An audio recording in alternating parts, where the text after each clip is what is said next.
Sophie vivait seule dans un petit studio au rez-de-chaussée, dans un quartier tranquille. Depuis qu'elle avait emménagé, elle s'était habituée aux bruits familiers, les voisins rentrant tard, les chats errants qui s'aventuraient dans les ruelles sombres. Rien de plus normal.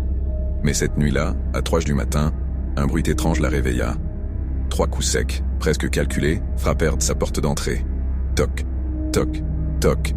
Elle resta immobile dans son lit, le cœur soudainement lourd. Qui pourrait bien frapper à cette heure-là? Elle se redressa lentement, cherchant à entendre de nouveau. Aucun bruit de pas, aucune voix.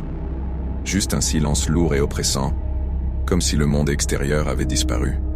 Puis au bout d'une minute interminable, les coups se répétèrent, cette fois plus insistants. Toc, toc, toc. Prise de peur, elle attrapa son téléphone d'une main tremblante et ouvrit l'application de surveillance qui filmait l'entrée de son appartement.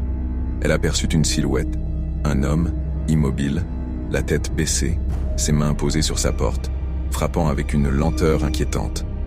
Il ne bougeait pas, ne parlait pas. La pièce semblait figée, peut-être un voisin un peu ivre, quelqu'un qui s'était trompé d'appartement, se dit-elle dans un déni. Elle n'osait plus bouger. Mais ses yeux restaient rivés sur l'écran de son téléphone. Elle observa l'homme un instant de plus, puis il leva lentement la tête. Ses yeux étaient vides.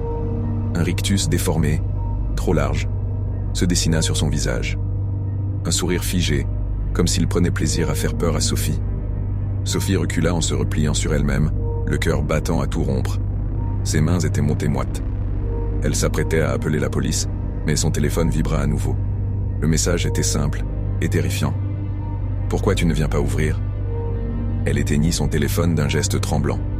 Elle hésita, les yeux fixés sur la porte, sa respiration haletante. Puis, un autre message arriva, encore plus terrifiant. « Je suis déjà dans l'appartement. » Après cela, personne ne sait ce qu'il s'est passé ce soir-là, mais depuis ce soir, Sophie a mystérieusement disparu et n'a jamais été retrouvée. Abonne-toi pour plus d'histoires d'horreur.